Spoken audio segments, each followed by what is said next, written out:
মহেশ্বর পাশা যুব সমাজের উদ্যোগে আয়োজিত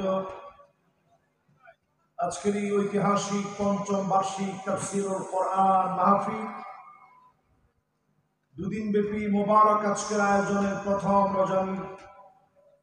প্রথম রজনীতে সম্মানিত প্রধান অতিথি হিসেবে যিনি ছিলেন, আলোচনা রেখেছেন মুহাদ্দিস মাওলানা আব্দুল খালেক হাফিজাহুল্লাহ ওয়া রাআহ, দক্ষিণবঙ্গের প্রখ্যাত আলেম দ্বীন, রাজনীতিবিদ, রাজপথের আগুয়ান সৈনিক। আমরা মুহতারামের জন্য দোয়া করি, আল্লাহ যেন ওনাকে হায়াতে তাইয়্যিবা দান করেন, পড়েন আমিন। আজকের এই মাহফিলের সম্মানিত সুযোগ্য সভাপতি, মুহতারামি ওয়া মুকাররামি, বাংলাদেশ জামাত ইসলামের ৩ নং ওয়ার্ড দৌলতপুরের সম্মানিত সভাপতি ডক্টর সৈয়দ গোলাম কিবরিয়া হাফিজাহুল্লাহ ওয়া রাআহ, ওনার জন্য আমরা দোয়া করি, আল্লাহ যেন ওনাকেও দ্বীনের পথে অবিচল রেখে হায়াতে তাইয়্যিবা দান করেন, পড়েন আমিন। উপবিষ্ট সম্মানিত হাযরাত উলামায়ে কেরাম, ফুদালা, কোরামা, আইম্মা যতজন আসছেন, বসেছেন সম্মানিত মুরব্বিয়ান এজাম, তারুণ্যের উচ্ছ্বাস, দিক দিগন্তের দিকপাল তরুণ প্রজন্মের আমার তরুণ ভাইরা, মিডিয়া কর্মীরা, পর্দার অন্তরালে শ্রবণরত হয়ে শুনছে আমার মা এবং বোনেরা, প্রশাসনের ভাইরা সহ যতজনের কানে আওয়াজ পৌঁছাচ্ছে, সকলকে আমি নিবেদন করছি সর্বশ্রেষ্ঠ ইসলামের অভিবাদন, আসসালামু আলাইকুম ওয়া রাহমাতুল্লাহি ওয়া বারাকাতুহু। আমার মনে হয় ম্যাক্সিমাম লোক এখনো সালামের উত্তর নেন নাই। একটু আওয়াজ করে, বীরের মতো আওয়াজ তুলে বলেন তো, আসসালামু আলাইকুম ওয়া রাহমাতুল্লাহি ওয়া বারাকাতুহু।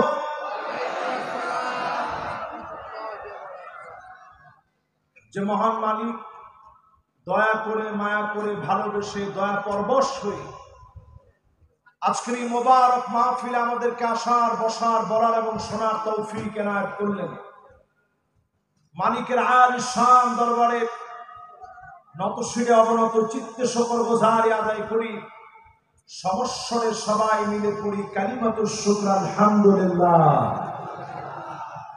আচ্ছা, আলহামদুলিল্লাহ বলতে কি কষ্ট হয়?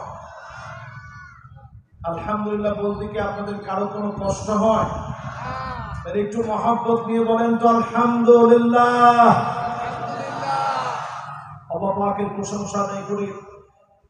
রাবিউল আউয়াল মাসে 13 তারিখের আজকের এই মোবারক মাহফিল থেকে সরাসরি নবীজির নামে একটাবার দরুদ শরীফ পড়তে চাই। হৃদয়ের টানে, ভালোবাসার টানে সকলে মিলে পড়ি মুহাম্মাদুর রাসূলুল্লাহ সাল্লাল্লাহু আলাইহি ওয়াসাল্লাম। সবাই পড়ছেন? আলহামদুলিল্লাহ। চলুন আমরা আজকে আর কথা না বাড়িয়ে সরাসরি সূরা আল বাকারায় যে আয়াতে কারিমা আমি তেলাওয়াত করেছি, সেই আয়াতে কারিমা থেকে আজকের মাহফিলে আপনাদেরকে তাফসীর শোনাবো, যদি আল্লাহ তৌফিক দান করেন, ইনশাআল্লাহ পড়েন। সূরা আল বাকারা কালামে হাকিমের সবচেয়ে গুরুত্বপূর্ণ সূরাগুলোর একটি। সূরা আল বাকারার 151 নং আয়াতে কারিমা আমরা তেলাওয়াত করেছি।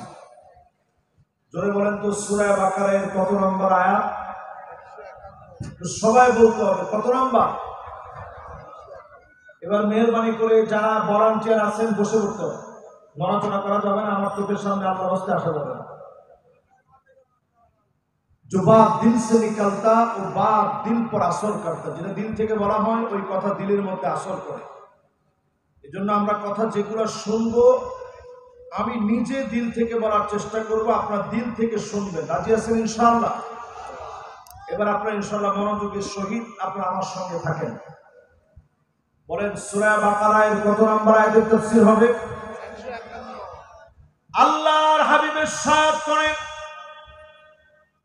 ইয়া আবা যার লা আনতা গুদওয়া وتعلم آية من كتاب الله خير لك من أن تصلي 1000 রাকাত।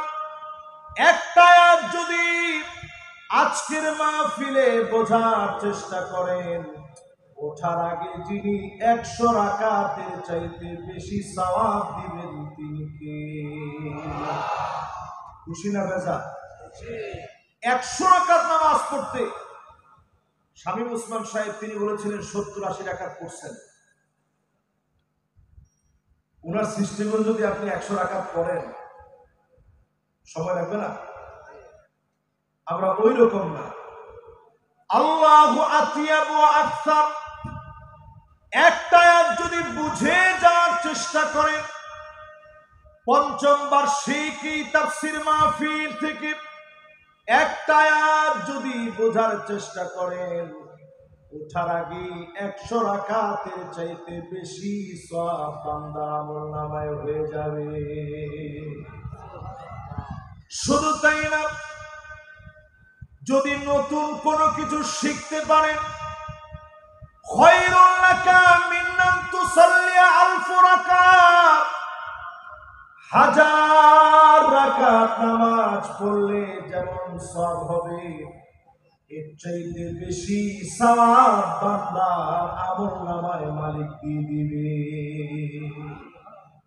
সুবহানাল্লাহ। আওয়াজ আরেকটু আসতে, আরেকটু জোরে বলেন সুবহানাল্লাহ। আপনি এখন বললেন, এই মাহফিলে বসে বললেন, তামলাউ মা বাইনাস সামাই ওয়াল আরদ, আকাশ থেকে জমিন যত দূরে, জমিন থেকে আকাশ যত দূরে, billion billion trillion trillion kilometre শূন্য জায়গাগুলা সওয়াব দিয়ে পূর্ণ হয়ে যাবে।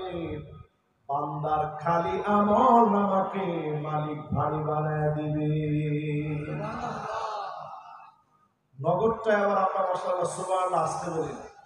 এই যে এখন সুবহানাল্লাহ বলছেন, আওয়াজটা একটু বড় হয়েছে। সবাই একটু বড় আওয়াজে বলেন তো সুবহানাল্লাহ। এবার বলেন, আজকে রবিউল আউয়ালের কত তারিখ? 1447 হিজরি মোতাবেক 13ই রবিউল আউয়ালে আমরা আছি। আল্লাহ পাক জানায় দিলেন, কামা আরসালনা ফীকুম রাসূলাম মিনকুম ইয়াতলু আলাইকুম আয়াতিনা ওয়া ইউযাক্কিকুম ওয়া يعلمكم الكتاب والحكمة ويعلمكم ما لم تكونوا تعلمون।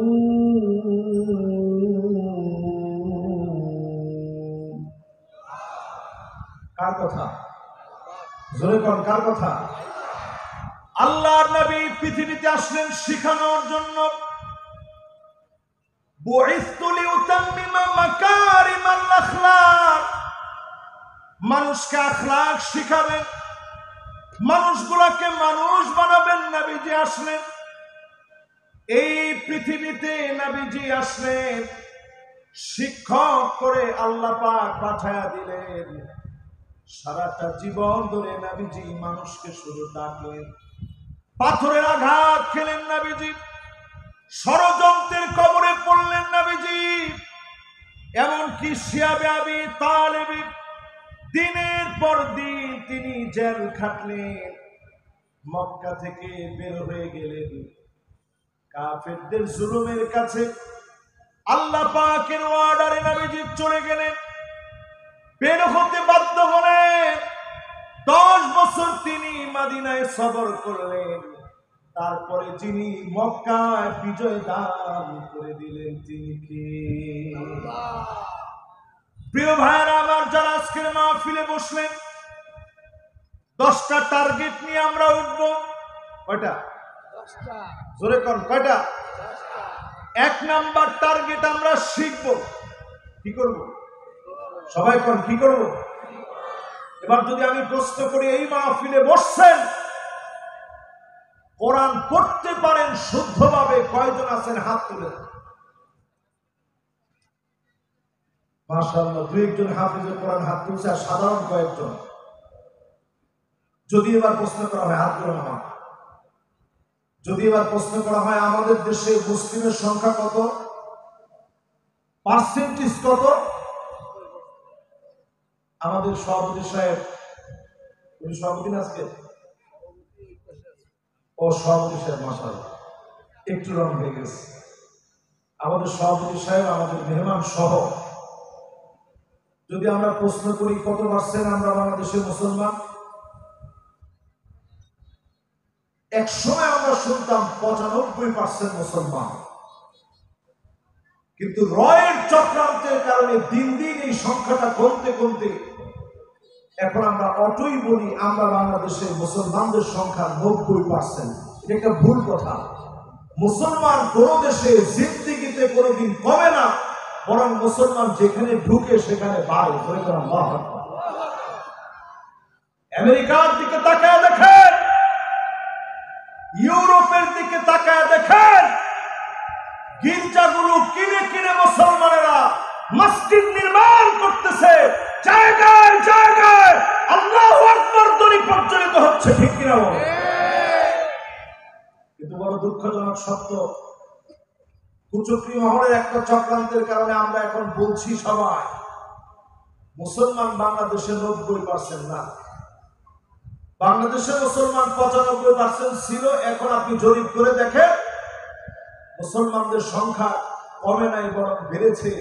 মুসলমান এই দেশে 96% মুসলমান। মুসলমানেরা যদি আজকে আমরা বলি, বড় দুঃখ আর পরিতাপ হয়, আল্লিমুকুমুল্লাহ, নবী আসছেন শিখানোর জন্য। এক নাম্বার আমাদের কার্যক্রম, এক নাম্বার বিষয় হচ্ছে শিক্ষা নেওয়া। বড় আফসোস, আজ আমাদের সব আছে, আল কোরআন পড়তে পারি এমন মুসলমানের সংখ্যা বড় কম। ঠিক কিনা বলে? লা তাকুমুস সাআ, ততদিন পর্যন্ত এই দুনিয়া ঠিক থাকবে, হাত্তা ইউবাদাল ইলম, ইলম উঠায় নিবে, কোরআন মানুষ পড়বে না, কোরআন মানুষ শিখবে না, কোরআনের আন্দোলন করবে না, আল কোরআনকে বিজয়ের স্বপ্ন দেখবে না, ওই জাতির উপরে আল্লাহর গজব নেমে আসবে। ঠিক কিনা বলে? এখন যদি আপনি মিলায় দেখেন, আমাদের দেশের অধিকাংশ মানুষ আমরা কোরআন পড়তে পারি না। অনেকে মনে মনে চিন্তা করতেছেন, হুজুর অনেক কঠিন তো কোরআন, এজন্য পারি না। এটা ভুল কথা। ওমানে যে বছর আমি গেছি ঘুরতে, গিয়ে দেখলাম একটা বুড়া দুরা মানুষ আসছে, বয়স 55 থেকে 60 হবে। তো আমি একটু আদর করে মহব্বত করে কাছে নিয়ে জিজ্ঞাসা করলাম, চাচা আপনি যে এই বয়সে আসছেন, আরবি শিখছেন কেমনে? দুইজন তালিবুল ইলম উঠে চলে যাচ্ছে, তোমরা বসলে আমরা খুব খুশি হব, তোমাদের জন্য দোয়া করব। দেখি দুইজনে কে বসে, মাশাআল্লাহ, এই তো বসে গেছে একজন, আরেকজন অন্ধ হইতে আছে, সব ঠিক হয়ে যাবে। আপনারা 50% শুনে কারা কারা চলে যাবেন, হাত উঠায় দেখা। মাশাআল্লাহ, একজন দুইজন। এবার দেখতে চাই এই মাহফিলে 50-60 বুঝে না, 10টা কার্যক্রম আগামী দিনের বিজয়ের জন্য হাতে নিয়ে আমরা কারা কারা 60-70 বুঝি না, 80% পর্যন্ত শুনে কারা কারা বাড়ি গেল, হাত উঠায়। আচ্ছা, এইরকম হলে আমাদের বিজয় হবে কবে? এখনো হাত উঠেছেন, নারায় তাকবীর দিচ্ছেন। এবার দেখতে চাই এই মাহফিলে 80% না, একেবারে বুঝে শুনে 10টি কার্যক্রম এই মাহফিল থেকে নিয়ে 100% শুনে কারা কারা বাড়ি গেল, হাত উঠায় দেখা।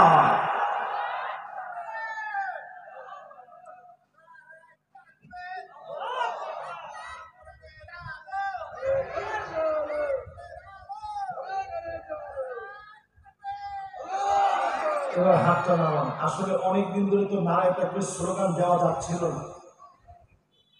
15 বছরের জং পড়ে গেছে, এটা বোঝা গেছে আজকে এখানে এসে।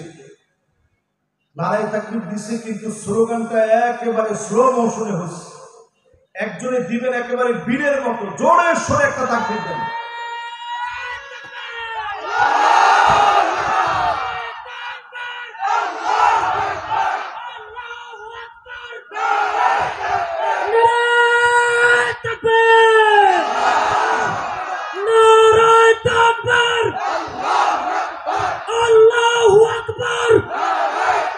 মাশাআল্লাহ, ঠিক আছে তো? এবার বলেন, 1 নাম্বার আমরা নিয়ে যাব শিক্ষা। জোরে কোন কি? আল্লাহ হাবিবের কাছে সাহাবী আসলেন, বয়স 80 কিংবা 85 বছর বয়স হবে। নবীজির কাছে এসে সাহাবী আল্লাহর হাবিবকে বললেন, নবী কিছু একটা আপনি আমারে পড়ায় দেন। ওয়াইউআল্লিমুকুমুল্লাহ, নবী আপনি আমারে শিখায় দেন কোন কিছু। আল্লাহ নবী বললেন, পড়ো আলিফ লাম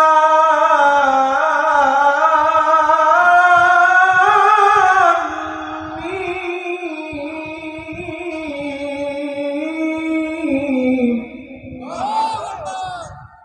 সাহাবী সঙ্গে সঙ্গে বলল, নবী এটা তো একটু বড় সূরা, এটা আমি পারবো না।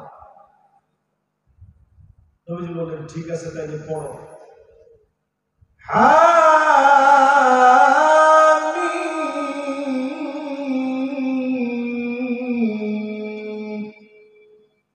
সাহাবী বলেন, নবী এটাও বড়, এটাও আমার দ্বারা কঠিন হয়ে যাবে।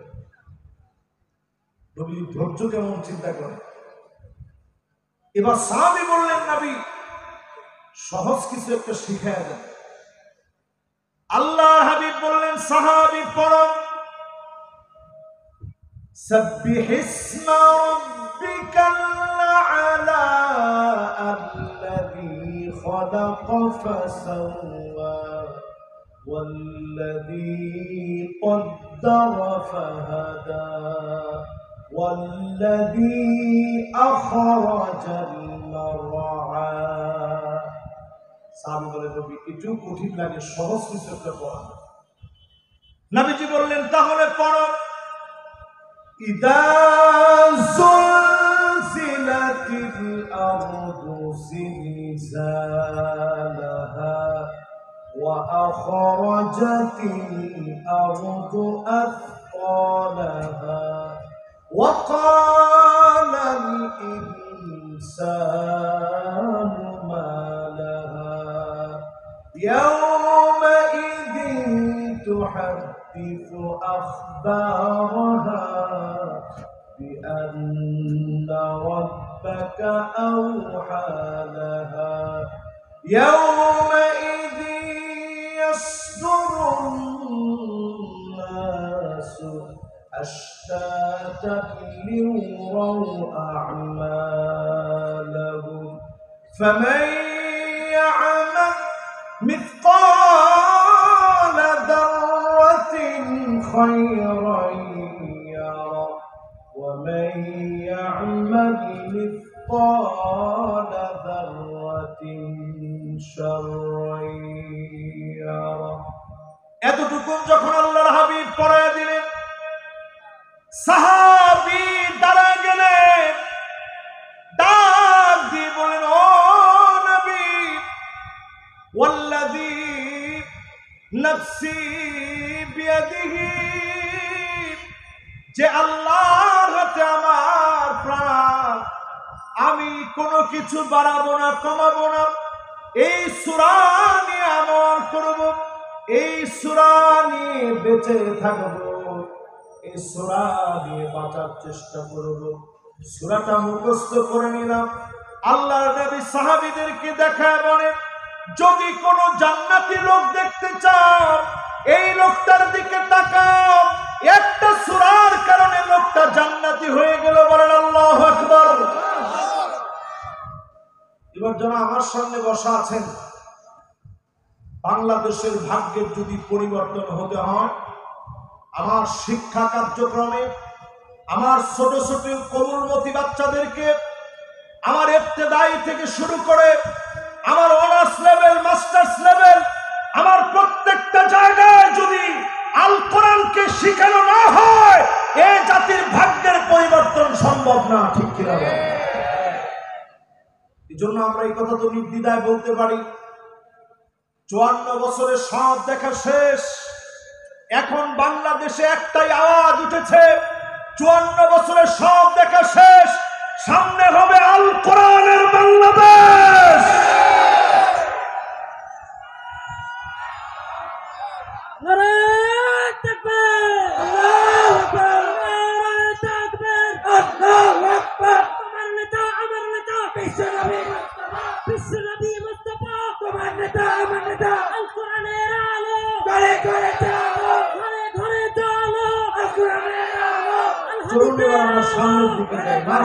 এখনো উনি চাচ্ছে ঘরে ঘরে জানাইতে। আমরা আজকে ওয়াজ করার শুরু থেকে চাচ্ছি আর ঘরে ঘরে না। কোথায়? না, এটা বলতেও কি আপনাদের ভয় আছে? কোথায়? বাংলাদেশে যদি কেউ কাউকে জিজ্ঞাসা করে, ভাই নামাজ কি আপনি পছন্দ করেন, আমরা না করলেও না পড়লেও নিজের কাছে অনেক সময় মনে হয় কষ্টই তো, এরপরও এই কথা কেউ বলে না। সবাই বলে আলহামদুলিল্লাহ, নামাজের চাইতে ভালো জিনিস আছে নাকি? কিন্তু একটা মুসলমান এখনো আমরা এটা বলতে শিখি নাই। যদি জিজ্ঞাসা করি ইসলাম প্রতিষ্ঠা হোক, এটা চান? হুজুর অর্ধেক অর্ধেক চাই। ইসলামী আন্দোলন আপনি পছন্দ করেন? হুজুর অল্প অল্প করি, কিছু কিছু করি, পুরোপুরি করতে পারি না। এরকম লোক আছে না নাই? আজকের মাহফিল থেকে ওই সাহাবীর মতো নিজের বানান। ওয়ায়ুআল্লিমুকুমুল্লাহ, এই জমিন ততক্ষণ ততদিন পর্যন্ত থাকবে, আল কোরআনের শিক্ষা যতদিন পর্যন্ত থাকবে, যিনি এই জমিনটাকে টিকায় রাখবেন তিনি কে? 1 নম্বরের পরে এবার 2 নম্বর বিষয়। কয় নম্বর? সবাই বলেন কয় নম্বর? ওয়ায়ুযাক্কিকুম, নিজেদের মন পরিবর্তনের চেষ্টা করা লাগবে। আগে আল্লাহ ইলমের কথা বললেন, তারপর তাজকিয়াতুন নফসের কথা বললেন। নুরা পাগলা নামে এক ভণ্ড কিছুদিন আগে মারা গেছে, আপনারা দেখছেন না ভিডিওতে? নুরা পাগলা যে নিজেরই ইমাম মাহাদি দাবি করছে। কোথায় বাড়ি জানেন? ফরিদপুর রাজবাড়ী। আমি নুরা পাগলার কথা এই জন্য বলতেছি, সে নিজেরই ইমাম মাহাদি দাবি করছে। এই যে কোরআনুল কারীম আমরা পড়ি, কোরআনের কথা বলি, এটাকে সে একেবারে ফালতু কথা বলছে। নাউজুবিল্লাহ বলে। এই লোকটা নিজের ইন্তেকালের আগেই একটা বিশাল করে মাজার বানাইছে, যে মাজারের ডিজাইন করছে আবার কাবার মতো করে। মানুষরা কন্ট্রোল করতে না পেরে তার মাজার ভেঙে ঘুরায় দিয়ে তার লাশটা উঠে আগুন ধরায় দিছে। এই কাজটা আমি সমর্থন করি না। প্রত্যেকটা মানুষের একটা সম্মান আছে। নবীজির সামনে যে একটা ইহুদির লাশ যাচ্ছে, আল্লাহর হাবিব বলছে দাঁড়ায় যাও। সাহাবায়ে কেরাম বললেন, ইয়া রাসূলুল্লাহ, হাদিহি জুসসাতুল ইয়াহুদ, এটা একটা ইহুদির লাশ, আমরা দাঁড়াবো কেন? নবীজি বললেন, ইহুদি হলেও তো সে মানুষ, মানুষের সম্মানে দাঁড়ায় যাও। নবীজি সাল্লাল্লাহু আলাইহি সাল্লাম যদি একটা ইহুদির লাশের সামনে দাঁড়ায়, নুরা পাগলার মতো যারা কুফরি করেছে আল্লাহর হাবিবের শানে, যারা কুফরি করেছে আল্লাহর শানে, যারা আল্লাহর নবীর শান মান ইজ্জতকে নষ্ট করার চেষ্টা করেছে, এদের সঙ্গে মুসলমানদের কোন সম্পর্ক থাকতে? এই নুরা পাগলার মতো লোকেরা ইলম না থাকার কারণে ওয়ায়ুযাক্কিকুম, তাজকিয়াতুন নফস, আত্মাকে পরিশুদ্ধ করতে জানে না। এই জায়গায় একটা টুকরা আছে, সবাই দেখতেছেন? এই জায়গায় একটা টুকরা আছে ভিতরে। ইদা সলুহাত সলুহাল জাসাদু কুল্লু ওয়া ইদা ফাসাদাত ফাসাদাল জাসাদু কুল্লু। এই জায়গা যদি পরিষ্কার হয়ে যায়, আপনাকে যিনি পরিষ্কার বানায়া দিবেন তিনি কে? এই জন্যই মাহফিলে যারা আসেন 5 ওয়াক্ত নামাজের পরে বসে বসে মুনাজাতের আগে, আমাদের দেশে যেটা হয় 5 ওয়াক্ত নামাজ শেষ করলে আল্লাহু পাবে। এখন এটা যদি ইমাম সাহেব না করেন তো ইমাম সাহেবের চাকরি শেষ। ইমাম সাহেব মুনাজাত করবে, আমি মুনাজাতের বিরোধী লোক না, কিন্তু মুনাজাতের আগে নবীজি সুন্নাহর কিছু আমল করতেন, মাসনুন কিছু দোয়া করতেন। এই দোয়াগুলো আগে সবার নিয়ে পড়েন, আপনি ইমাম হিসেবে শিখান।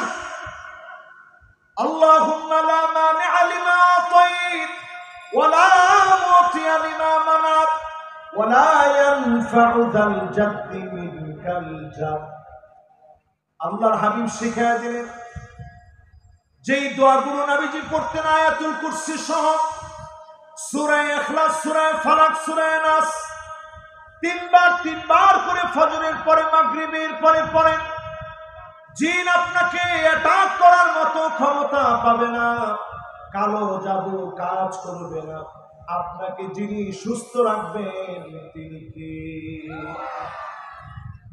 এজন্য প্রতিদিন ফজর, জোহর, আসর, মাগরিব, এশা 5 ওয়াক্ত নামাজের পরে তাসকিয়াতুন নফস, বসে বসে চক্ষুটা বন্ধ করে একটু মুরাকাবা করেন, চিন্তা করেন আল্লাহ আমার দুদিকে কত গুনাহ আর গুনাহ।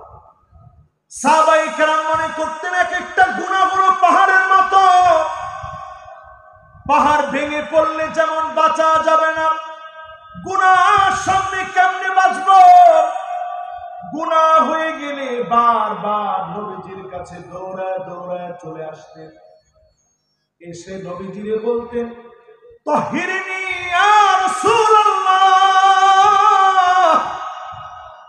ওগো নবীজি আপনি আমার একটু পবিত্র বানায় দেন, আমার গুনাহ হয়ে গেছে, আমার অন্যায় হয়ে গেছে, অনেক বড় অপরাধ করে ফেলেছি, একটু পরিষ্কার বানায় দেন। কয়দিন আপনি পরিষ্কার হওয়ার জন্য বসছেন, আপনি যদি চক্ষুটা বন্ধ করে চিন্তা করেন আল্লাহ 2টা চোখ আপনি দিলেন, এই 2টা চোখ দিয়ে কত কত খারাপ খারাপ মুভি দেখেছি, ব্লু ফিল্ম দেখেছি, পর্ন মুভিতে আসক্ত হয়েছি। আল্লাহ আজকে যদি আপনি আমার চোখের আলো কেড়ে নিতেন, যদি আপনি আজকে আমার অন্ধ বানিয়ে দিতেন, কেমন করে আপনার সুন্দরী পৃথিবী দেখতাম। এখন দেখবে আল্লাহর কত গুনাহ, হঠাৎ করে এখন চোখ স্ট্রোক করে। আগে যেমন ব্রেন স্ট্রোক করতো, হার্ট অ্যাটাক হতো, চোখ স্ট্রোক করে, আই স্ট্রোক করে চোখে দেখে না। প্রতিনিয়ত মনে করবেন কত জনের চোখ নষ্ট হয়ে যায়, এটা মনে করে আল্লাহর কাছে কাঁদবেন। অবশ্যই যিনি আপনার চোখের দৃষ্টি ভালো বানায় দেবেন তিনি কে? প্রতিদিন একটু নিজে নিজে নামাজের পরে মুরাকাবা করবেন। 2 নাম্বার বিষয়, কয়টা বিষয় বলবো? সবাই বলেন কয়টা? এই 10টা বিষয় করলে আগামী দিনের বিজয় আমাদের হবেই হবে ইনশাআল্লাহ। 3 নাম্বার কাজ হবে আমাদের হিকমার সাথে দাওয়াত দেওয়া। হিকমা মানে কি? হিকমা মানে হলো আল হুজ্জা, প্রমাণ সহ দলিল সহ দাওয়াত দিবেন। আগে যারা রক কাটা বলতো, এখন প্রমাণ হয়েছে ইসলামী আন্দোলনের ছেলেরা রক কাটে না, বরং তারাই সন্ত্রাসী যারা আমাদেরকে রক কাটা বলেছে, ঠিক কিনা বলে? একটু তাকায় দেখেন, এখনো তাদের গুন্ডামি শেষ হয়নি। কখনো রিক্সাওয়ালার শুরুতে, কখনো ভ্যানওয়ালার শুরুতে, কখনো আনসার বাহিনী সেজে, যেইভাবেই তারা আবার ধোঁকা দেওয়ার জন্য আসুক মুসলমান, ঐক্যবদ্ধ হাতে যদি আপনারা প্রতিবাদ করতে না পারেন, দিন আসবে এমন মাথা থাকবে না, টুপি পরা নিয়ে বিতর্ক কথা করার মতো সময় থাকবে না। এজন্য এখন 5 কলি না কেমন টুপি এগুলো নিয়ে বিতর্ক করেন না। এই সব বাদ দিয়ে হিকমত সহকারে দাওয়াত দেয়। এখন সময় আসছে মুসলমানদের হিকমত সহ দাওয়াত দেওয়া, দলিল প্রমাণ এভিডেন্স সহকারে দাওয়াত দেওয়া। 16টা বছর ধরে আপনি তাকায় দেখেন, দিনের পর দিন জুলুম হয়েছে, আমরা ভাঙচুর চালাই নাই, দিনের পর দিন তারা অত্যাচার করেছে, নীরবে আমরা সহ্য করেছি, ঠিক কিনা বলে? হিকমত সহকারে এগুলো সব এখন জাতিকে বোঝানোর সময় আসছে। প্রিয় ভাইরা আমার, এই মাহফিলে যারা আমরা বসছি, হিকমত অনেক দামি। আল হিকমাতু দাল্লাতুল মুমিন ফামান ওয়াজাদা বিহা। আল হিকমাতু দাল্লাতুল মুমিন, হিকমত হচ্ছে মুমিনের হারানো সম্পদ। ফামান ওয়াজাদাহা ফাহুয়া হাক্কু বিহা। মুমিন যেখানে হিকমত পাবে ওইখান থেকে লুফে নিবে, উঠা নিবে।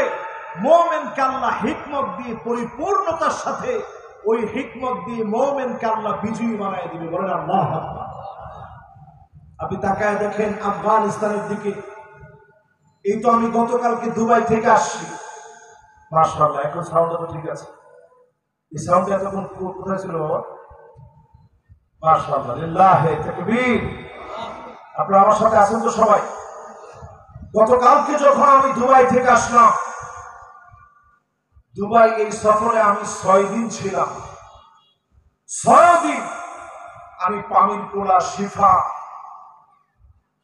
আফগানিস্তানের যে সমস্ত পানীয় গুলো আছে এগুলো আমি সব দোকানে দোকানে খুঁজতাম। এটা পেলে আমার কাছে মনে হতো আমার একটা ভাইয়ের প্রোডাক্ট, এবং এগুলো এত মানসম্মত। দক্ষিণ কোরিয়ায় গেছি, সেখানেও হালাল যত দোকান আছে সব জায়গায় লেখা মেড ইন আফগানিস্তান। আফগানিস্তানের প্রোডাক্ট এখন বিশ্বমানের হয়েছে। প্রচন্ড ভূমিকম্প তাদের দেশে হয়েছে, আপনারা দেখছেন। হেলিকপ্টার দিয়ে গিয়ে জনগণকে উদ্ধার করা হয়েছে। এই দৃষ্টান্ত শুধুমাত্র মুসলমানরা দেখিয়েছে। ইসলাম মানার কারণে আল্লাহ সক্ষম বানায় দিয়েছে, ঠিক কিনা বলে? আল হিকমাতু দাল্লাতুল মুমিন। হারিয়ে গিয়েছে আমাদের কাছ থেকে হিকমত। জ্ঞান সহ মানুষকে দাওয়াত দেন, আপনি দেখবেন জ্ঞানের কারণে শত্রুকেও যিনি মিত্র বানায় দিবেন তিনি কি? 4 নাম্বারটা শেষ, বাকি আছে 6টা। সবাই বলেন কয়টা? তাহলে 1 নাম্বারটা কি আপনাদের মনে আছে? জোরে বলেন কি? মাশাআল্লাহ, লিল্লাহি তাকবীর। 1 নাম্বার আমরা শিখব। 2 নাম্বার কি?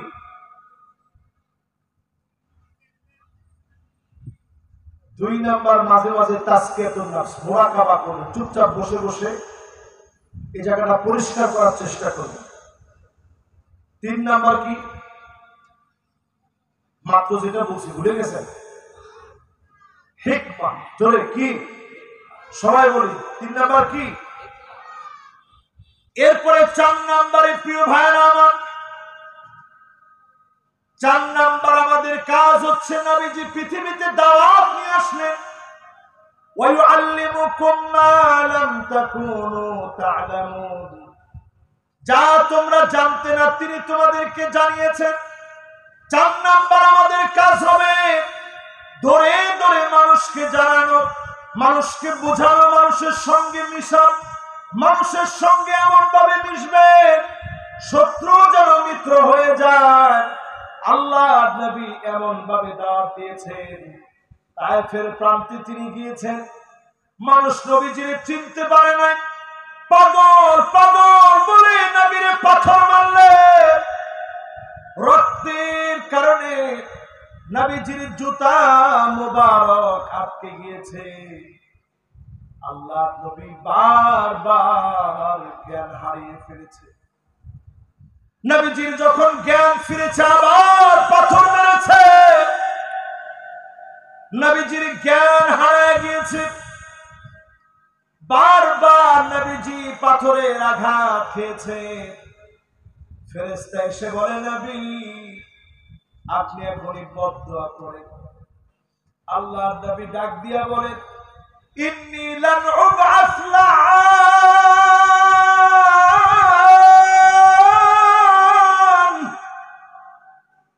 আমি নবী বদদুয়া করার জন্য আসি নাই, বদদুয়া দেওয়ার জন্য আসি নাই। আল্লাহর নবী বদদুয়া দেন নাই, ফলশ্রুতিতে বাংলাদেশ পর্যন্ত শুধু না, প্রান্তে প্রান্তে যিনি কালেমার দাওয়াত পৌঁছায় দিয়েছেন তিনি কি? এবার একটা প্রশ্ন করি আপনাদেরকে, আমরা কারা? মাশাআল্লাহ, একজন বলছে হুজুর মুসলমানেরা। আমরা কারা? আর যেহেতু রবিউল আউয়াল বলেন আমরা নবীর উম্মতেরা। কারা? সেই নবীর উম্মতেরা। নবীজি আমাদেরকে আদর করে বলছেন, লাওয়াদিতু আন্না কদ রাইনা ইখওয়ানানা, আমার মনটা বড় চায় এক নজর যদি আমার ভাইগুলোকে দেখতে পেতাম। সাহাবায়ে কেরাম বড় আফসোস করে বলে, ও নবী, আলাসনা ইখওয়ানুক, আমরা কি আপনার ভাই না? যেই সাহাবীরা নবীর জন্য জীবন দিতে পারেন, যেই সাহাবীরা নবীর জন্য হিজরত করতে পারেন, যেই সাহাবীরা ঘর ছাড়তে পারে, বাড়ি ছাড়তে পারে, সব ছাড়তে পারে, সেই সাহাবীরা ডাক দিয়ে বলে, নবী আমরা কি আপনার ভাই না? আল্লাহর নবী বলেন, না, তোমরা আমার ভাই না, বাল আনতুম আসহাবি, তোমরা তো আমার সাহাবী। আমার ভাই হবে তারা, ইয়াতুনা মিন বাদি, যারা আসবে অনেক পরে, মান আমানা বি ওয়া লাম ইয়ারানি, না দেখে যারা ঈমান আনবে তারা হবে আমি নবীর ভাই, তারা হবে আমার ভাই। বলেন তো, নবীজি ভাই বলে আদর করে ডাকছেন কাদেরকে? সবাই দিনের ভিতরে একটু হাত দিয়ে বলেন, কাদেরকে? আল্লাহর নবী জীবনে দেখে নাই, না দেখে ভাই বলে ডাকলেন। নবীকে চিনার জন্য মাহফিলে বসছি। আমার নেতা তোমার নেতা বললে আমরা বলি বিশ্ব নবী মুস্তাফা। এই স্লোগান যারা আমরা দিই, আল্লাহর নবীর আদর্শের জন্য যদি সৈনিক হতে পারেন, নবীর উম্মত বানায়া যিনি মাফ করে দিবেন তিনি কি? কত নাম্বার শেষ? বাকি আছে কয়টা? কটা বাকি? আর 6টা। এবার 5 নাম্বারটা শোনেন। নবীজি দুনিয়াতে আসলেন, ওয়ামা আরসালনাকা ইল্লা রাহমাতাল লিল আলামিন।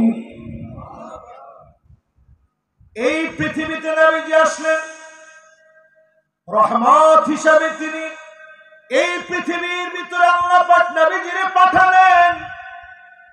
নবীর মনে এমন দয়া ছিল, একটা উটের চোখে নবীজি পানি দেখলেন। উটের চোখের পানি দেখে নবীজির মায়া লেগে গেছে। নবীজি ডাক দিয়ে বলেন, এই উটের দায়িত্বে কে আছো? একজন সাহাবী হাত তুলছে, নবী এই উটের দায়িত্বে আমি আছি। নবীজি বললেন, আফালা তাত্তাকিল্লাহ ফি হাদিহিল বাহিমা আল্লাতী মাল্লাকাকা আল্লাহু ইয়্যাহ।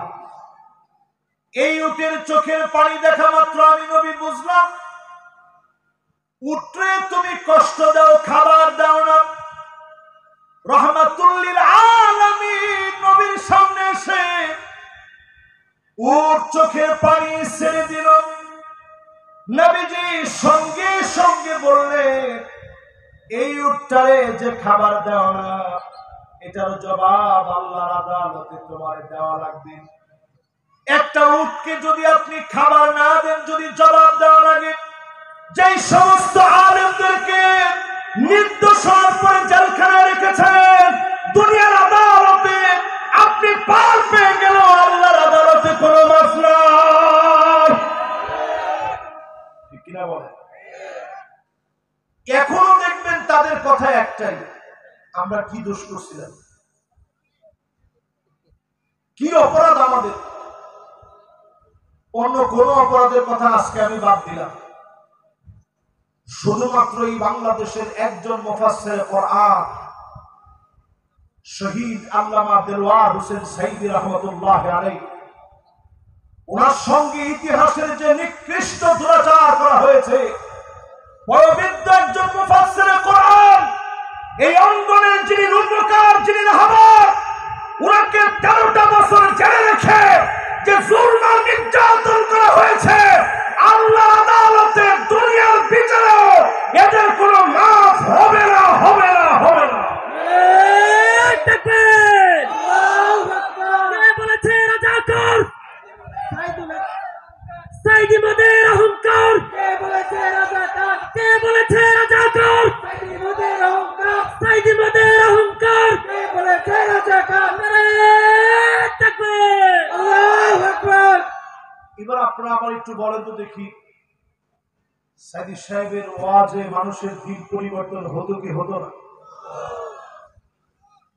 উনি শেষমেশ একটা হাসি যে দিলেন, তিনি বুঝায় দিয়ে গেলেন, জালেমেরা শুনে রাখো, আজকে হয়তো তোমরা আমার বাঁচতে দিচ্ছ না, কিন্তু একজন মাজলুম আলেম কখনো জালেমদের জুলুম আর নির্যাতনে পড়ে, কখনো একজন মাজলুম, কখনো তার হাসি তোমরা কেড়ে নিতে পারো নাই। আল্লামা সাইদী শেষ হাসি দিয়ে বোঝায় দিলেন, জালেমরা তোমরা জুলুম করতে পারো, মাজলুমের ইমানি হিম্মতকে তোমরা কেড়ে নিতে পারো নাই, পারো নাই, পারো না। তাদেরকে ফাঁসির দিকে নিয়ে গেছে, একজনকেও টেনে হিঁচড়ে নিয়ে যেতে হয়। তিনি নিজে বলে গেছেন যে ঠিক আছে, অসুবিধা নেই, টাইম হলে আমার ডাক দিও, আমি একটু ঘুমাই। ঘুম থেকে উঠে ওযু বানায়া আল্লাহকে শেষবারের মতো ডেকে তারপরে ফাঁসির মঞ্চের দিকে গেছে। এই আলামত গুলো আমাদেরকে বলে দেয়, এই আলামত গুলো আমাদেরকে স্মরণ করায় দেয়, আল্লাহ নবী রাহমাতুল লিল আলামিন, নবীজি শুধু দয়া করেছেন, ভালোবেসেছেন, কাফেরদেরকে মক্কা বিজয়ের সময় মাফ করে দিয়েছেন। এজন্য আজকের দিনেও দেখবেন তারা নির্দ্বিধায় ঘুরে বেড়ায়, আমরা প্রতিশোধ নেওয়ার জন্য হাত বাড়াই না। ঠিক কিনা বলে? এরপরে প্রিয় ভাইরা আমার, কয় নাম্বার? সবাই কম, কত নাম্বার? 5 নাম্বারের পরে কত হয়? এবার 6 নাম্বারটা মনোযোগ দিয়ে শুনেন। আপনাদের মনোযোগ আছে তো ইনশাআল্লাহ? আমার আগামী দিন 19 ঘন্টার ফ্লাইটে যেতে হবে মরক্কো, কিন্তু আজকের ওয়াজটার ভিতরে আমার একটু মনে যাচ্ছে দিনটা ভরে একটু ওয়াজটা করি। কেন জানেন? হয়তো তোমার এটা আমার জীবনের শেষ ওয়াজ, এই জন্য আজকের ওয়াজটার ভিতরে আমার মনে যাচ্ছে যে রাসূলের পুরো জীবনীটা সংক্ষেপে আগামী দিনের বিজয় সহ একটু বুঝাই দিয়ে যায়। তাহলে বাকি আছে কয়টা? এই 4টা একটু মনোযোগ দিয়ে শুনে। এরপরে আমার ভাইয়েরা, নবীজি সাল্লাল্লাহু আলাইহি সাল্লাম এই পৃথিবীতে আসলেন, উম্মতদের জন্য নবীজি এমন কান্ডারি হলেন, আল্লাহ নবী জীবনে কোনদিন আমাদেরকে দেখে নাই, কিন্তু আল্লাহ নবী ঠিকই আমাদেরকে সেদিন ছিনিয়ে নেবেন। আল্লাহ নবী ঠিকই আমাদেরকে খুঁজে খুঁজে বের করবেন। চিনবেন কেমনে? গুররান মুহাজ্জালিন মিনাল ওযু, ওযুর পানিগুলো ঝকঝক করে উঠবে, চকচক করে উঠবে। নবী আল্লাহকে ডেকে ডেকে বলবে, আল্লাহ এটাই আমার সে উম্মত। তার মানে যে উম্মতের নামাজ নাই ওই উম্মত নবীর উম্মত হতে পারে না। কয়জন নবীর উম্মত হয়েছে একটু হিসাব নিলাম। আমাদের বিজয় আসে না কেন? কারণ আমরা নামাজি হতেই পারি। আল্লাহর হাবিব বলেন এই জমিনের ভিতরে কিয়ামত ততক্ষণ হবে না হাত্তা তুত্তাখাদাল মাসাজিদু তুরুকান, যতদিন না মসজিদ থাকবে, মানুষ নামাজ পড়বে, এই জমিনে কিয়ামত হবে না। তখন কিয়ামত হয়ে যাবে, মসজিদের সামনে দিয়ে হেঁটে হেঁটে চলে যাবে, মাগার নামাজি মুসলমান খুঁজে পাওয়া যাবে না। ঠিক বলছে একজনে, বাকিরা কি বলে? আজকের ফজরের উদাহরণ দিয়ে এশা পর্যন্ত টান দিয়ে নিয়ে আসে। ফজরের নামাজের সময় মসজিদে মুসল্লি কয়জন? আরো জোরে। আসলে একজন বলছে 10 জন। আলহামদুলিল্লাহ, 10 জন মুসল্লিও যদি হইতো তাও তো মনটাকে বুঝাইতাম। এই এলাকায় আবার 10 জন হবে। এটা একটা শহর কেন্দ্রিক গড়ে ওঠা এলাকা, এখানে 10 জন হবে। গ্রাম অঞ্চলে গিয়ে দেখেন লোকজনের বসবাসের লোকের অভাব নেই, কিন্তু নামাজ পড়ার মতো মুসল্লির এত অভাব। সংখ্যা ঠিকই ওই যে 10 জন কইছে, এটা খুঁজে পাওয়া যায় না। এটা আসতে 3 জন 4 জন, আবার কখনো কখনো এমন ইমাম আর মুয়াজ্জিন 2 জন। এই যদি হয় আমার বাংলাদেশের অবস্থা, এই জমিনে দিন কায়েম হবে কেমনে? এই জন্যই তো তারা সাহস করে মৌলবাদ বলতে পারে। যারা মৌলবাদ বলে গালি দিতে পারে, আজকে থেকে শুনতে যান, মৌলবাদ বলে গালি দেওয়া জায়েজ নাই। ঠিক কিনা বলে? এটা নতুন একটা টার্মিনোলজি। আমরা যখন ছোট ছিলাম তখন আলেমদেরকে কিছু বলতে পারতো না, ওই মুন্সি। মুন্সি এটা আল্লাহর নাম। আমনাহুল মুনশিউন। আল্লাহ বলে তোরা বানাইছস না, আমি আল্লাহ বানাইছি। এরপরে শুরু হয়েছে কাঠমোল্লা,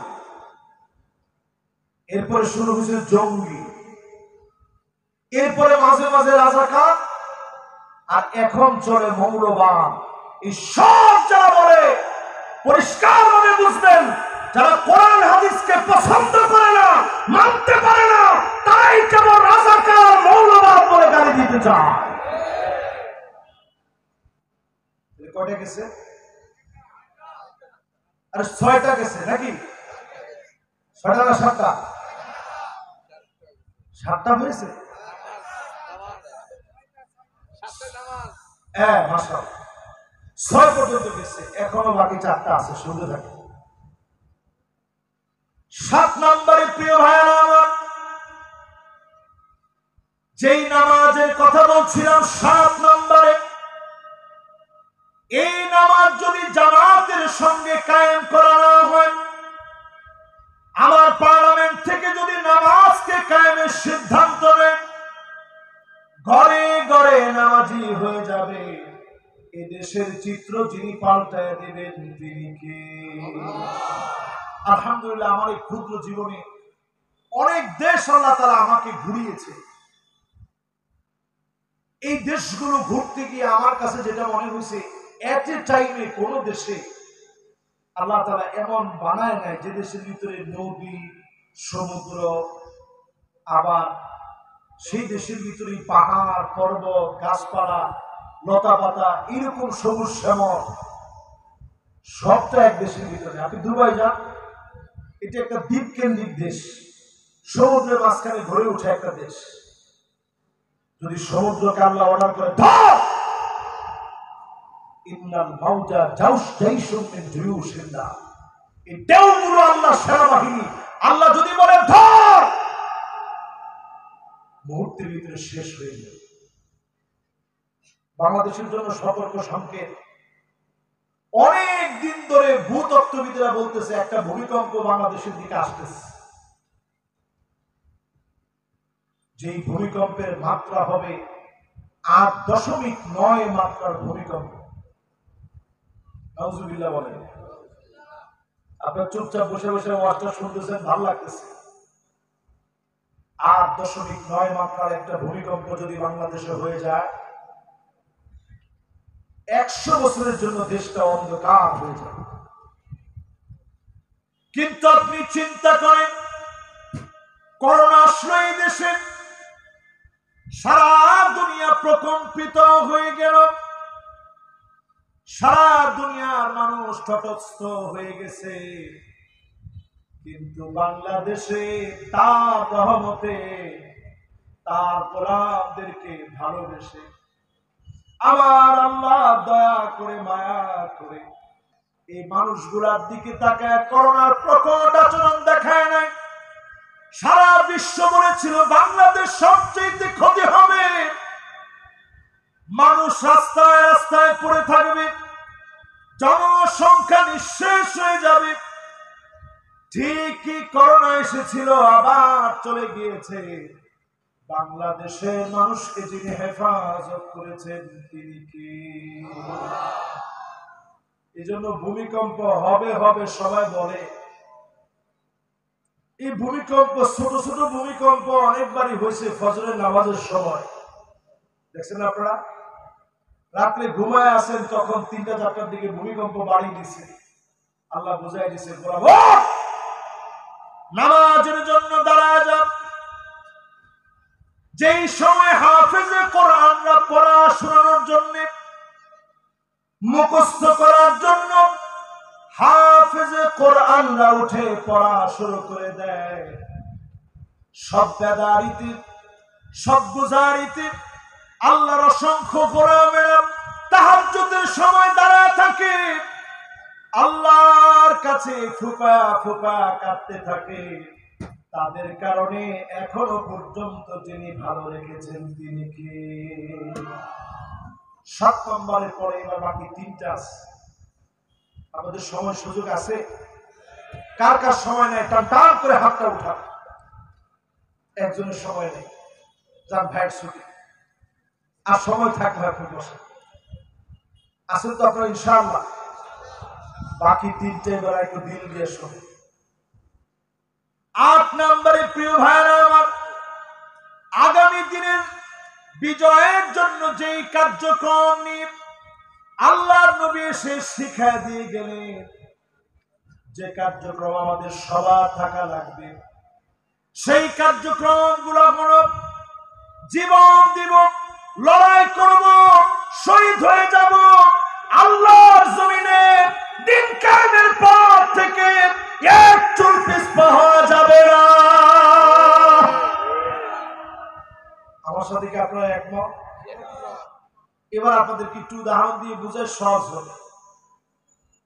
সাহাবায়ে কেরামের হিম্মত কেমন ছিল। খালিদ বিন ওয়ালিদ রাদিয়াল্লাহু তাআলা আনহু ওয়া আরদাহু, উনি জিহাদের জন্য গেছেন ইয়ারমুকের প্রান্তে। চতুর্দিকে কয়েকটা নদী আছে, সমুদ্র বেষ্টিত ইয়ারমুক, বর্তমান সিরিয়া, জর্ডান, ইসরায়েলের মাঝখানের এই ইয়ারমুক আমি নিজে ঘুরছি।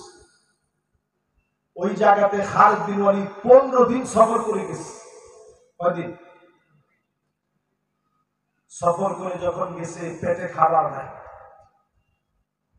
সাহাবীদেরকে নিয়ে বললেন, যুবকরা আসেন, এই খালিদ বিন ওয়ালিদের মতো কে আছে আসেন। মাশাআল্লাহ, দেখছেন ওনারা হুজুর একটু আমরা পিছনের দিকে আসছি। কিভাবে ইসলামের বিজয় আমাদের আসবে কম। মাশাআল্লাহ, এই তো যুবকরা আসতেছে, আসবে ওরা। ওদের সিস্টেম হচ্ছে ওরা উঠে যখন একত্রে উঠে, ঘোরাগাড়িও যখন করে একত্রে ঘুরে, আবার যখন যুবকরা বসে তখন তারা একত্রে বসে। বলেন আল্লাহু আকবার। এই যুবকদেরকে দিয়ে তো ইসলাম। বাদা আল ইসলাম গরীবান ওয়া সায়াউদু গরীবান তুবা লিল গুরাবা। ব্যতিক্রম কিছু যুবকদেরকে দিয়ে ইসলাম এই জমিনে প্রতিষ্ঠা হয়েছে। আবার এই ব্যতিক্রমরা আসলে ইসলাম বিজয় হবে ইনশাআল্লাহ। এই যে খালিদ বিন ওয়ালিদের কথা বলতেছিলাম, এর মধ্যে উদাহরণটা আমার কাজে লেগে গেল। 15 দিন সফর করে গিয়ে খালিদ বিন ওয়ালিদ ডাক দিয়ে বলে, সাথী সঙ্গীরা শোনো, এতদিন সফর করে আসলাম, পেটের ভিতরে খাবার নাই, খুবই কষ্ট হচ্ছে আমাদের সবার, কিন্তু হিম্মত হারাবো না। 30,000 সাহাবী নিয়ে, তাবেঈদেরকে নিয়ে খালিদ বিন ওয়ালিদ জানায়া দিলেন, আমরা সবাই শহীদ হয়ে যাব, কিন্তু একজন আমরা বীরু কাপুরুষের মতো পিছু হটব না। জমিনে রক্ত পড়বে, এই জমিন উর্বর হবে, এই জমিনে যিনি কালেমার পতাকা উড্ডীন বানায় দিবেন তিনি কে? খালিদ বিন ওয়ালিদ শুধু গিয়ে যখন ওইখানে হাজির হয়েছে, এর আগে রোমক সম্রাট 2,40,000 সৈন্যবাহিনী রেডি করছে মুসলমানদের সঙ্গে লড়াই করবে জন্য। কত লাখ? 2,40,000। আর আমরা মুসলমানরা কত? শুধু 40,000। তাহলে তারা বেশি কত? অন্য বর্ণনায় পাওয়া যায় মুসলমান ছিল 26,000, তারা ছিল 2,40,000। অন্য বর্ণনায় পাওয়া যায় আরেকটা বর্ণনায় যে মুসলমান ছিল 30,000, তারা হচ্ছে 2,40,000। আরেকটা বর্ণনায় পাওয়া যায় মুসলমান ছিল 26,000, তারা ছিল 2,40,000। আমাদের যদি বেশি না কম? এরপরও তারা আমাদেরকে ভয় করে সেই সময়ে সবচেয়ে বড় পরাশক্তি রোমক সম্রাট চিঠি লিখছে চীনের কাছে, ওহে চীনের সম্রাট, মেহরবানি করে আপনি কিছু সৈন্যবাহিনী পাঠান। খালিদ বিন ওয়ালিদ তার বাহিনী নিয়ে চলে আসছে, আমাদের তো বাঁচার কোনো উপায় নেই। চীনের সম্রাট উল্টা চিঠি লিখে জানায় দিছে, ইন্না কওমান লাউ আরাদু ইয়াখলা আল জাবাল লাখলাউ, মুসলমান এমন এক জাতি, এরা যদি পাহাড়ের দিকে তাকায় বলে পাহাড় তুমি সরে দাও, একটা মুহূর্তের ভিতরে পাহাড় সরে যাবে। আজকে বড় আফসোস, সেই মুসলমান আমরা, সারা দুনিয়াতে 2 কোটি মুসলমান আজকে মার খাচ্ছে। আজকে না, 20 কোটি মুসলমান শরণার্থী হয়ে গেছে, যাদের ঘর বাড়ি নাই। কিন্তু আমাদের আশা আমরা কখনো হারাই না। এমনও ছোট বাচ্চা, সেদিন আমি ভিডিও দেখলাম, ছোট বাচ্চাকে একজন সাংবাদিক প্রশ্ন করেছে, তোমার মাথার উপর দিয়ে বোমার বিমানগুলো চলছে, তোমার কি ভয় লাগে না? ফিলিস্তিনের ছোট্ট বাচ্চা জবাব দিয়ে বলে, আমার মাথার উপর দিয়ে বোমার বিমান ঘুরছে, এতে করে আমি একজন মুসলিম হয়ে ভয় পাইতে পারি না, কারণ এরও অনেক অনেক উপরে আমার আল্লাহ। প্রিয় ভাইরা আমার, আমরা তো সেই সে জাতি যারা পাহাড়কে বললে পাহাড় দূরে সরে যাবে, ওই জাতি আজ মার খাচ্ছি, দিশে হারা হয়ে আছি। যদি মুসলমান উত্তরণের পথ খুঁজে, ঐক্যবদ্ধ হওয়া লাগবে। নিজেদের ভিতরে ভেদাভেদ গুলো ভুলে গিয়ে এক হয়ে যদি আওয়াজ তুলতে পারেন, আগামী দিনে যিনি আমাদেরকে শক্তিশালী বানায় দিবেন তিনি কে? 8 নম্বর শেষ, এবার আসেন 9 নম্বর। 9 নম্বরে প্রিয় ভাইরা আমার, প্রতিনিয়ত আল্লাহর উপরে তাওয়াক্কুল বাড়াবেন। লাউ ইয়াতাওয়াক্কালুনা আলাল্লাহি, আল্লাহর উপরে যদি হাক্কা তাওয়াক্কুলিহি, সঠিকভাবে যদি তাওয়াক্কুল করেন, একটা পাখি যেমন খালি পেটে বের হয়ে যায়, বড়া পেটে আবার যিনি ফিরে আনেন তিনি কে? আল্লাহ। আমার ভাইরা, একটু আল্লাহর উপরে তাওয়াক্কুল করেন। বাংলাদেশে আমরা সব দেখেছি, একটাবারের জন্য আপনারা ইসলাম দেখেন, একটাবারের জন্য ইসলামের দিকে আসেন, একটাবারের জন্য হিম্মত নেন, আল্লাহর উপরে তাওয়াক্কুল করেন। এদের সিঙ্গাপুর মুখে বলা লাগবে না, দুবাই মুখে বলা লাগবে না, এর চাইতে উন্নয়ন বাংলাদেশে হবে ইনশাআল্লাহ। বিশ্বাস হয় আপনাদের? এই দেশের মানুষ আপনারা খারাপ মনে করেন, আমি আল্লাহ কসম করে বলি বাংলাদেশের মানুষের মতো ভালো মানুষ নয়। ঠিকও কয় না, জোরে কম। আপনারা মনে করেন যে হুজুর এটা কথা হলে আমাদের দেশের মানুষ ভালো, আমাদের দেশের মুষ্টিমেয় মানুষ ভালো, দুই একজন খারাপ তো থাকি।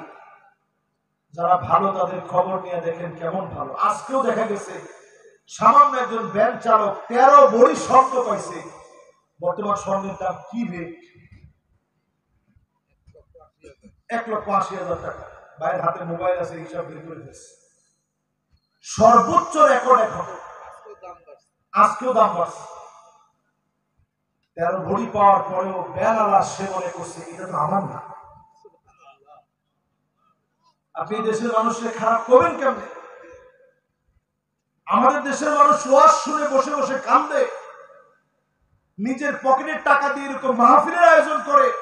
আপনি দুনিয়া ঘুরে দেখেন, আধুনিকতা থাকতে পারে, কনসার্ট হতে পারে, উলঙ্গ নাচ হতে পারে, ড্যান্স হতে পারে, আল্লাহর কোরআনের এমন উন্মুক্ত তাফসীর পৃথিবীর ময়দানে আর নয়।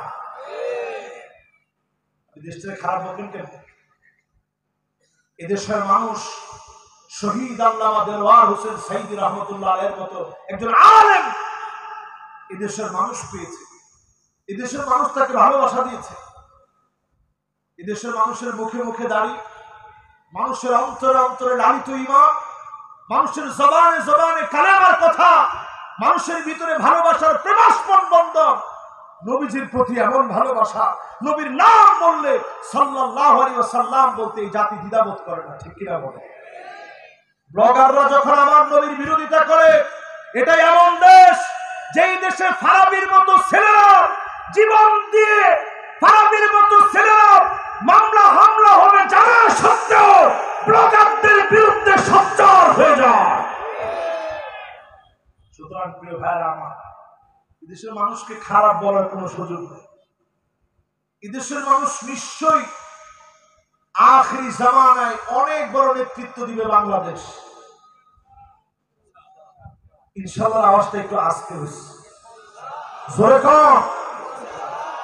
যে বাহিনী ইমাম মাহদী আলাইহিস সালাতু ওয়াস সালামের শক্তিশালী বাহিনী হবে, ওই বাহিনীতে একদিনে হবে না। আপনি কি মনে করছেন ইউসলিহুল্লাহু লাহু লাইলাতান ওয়াহিদা, এক রাত্রির ভিতরে গোটা দুনিয়ার ভিতরে একটা আল্লাহ তাআলা পরিবর্তন দিয়ে দিবে? এটা সংঘবদ্ধ একটা গোষ্ঠীর মধ্য দিয়ে আল্লাহ তাআলা দান করবেন।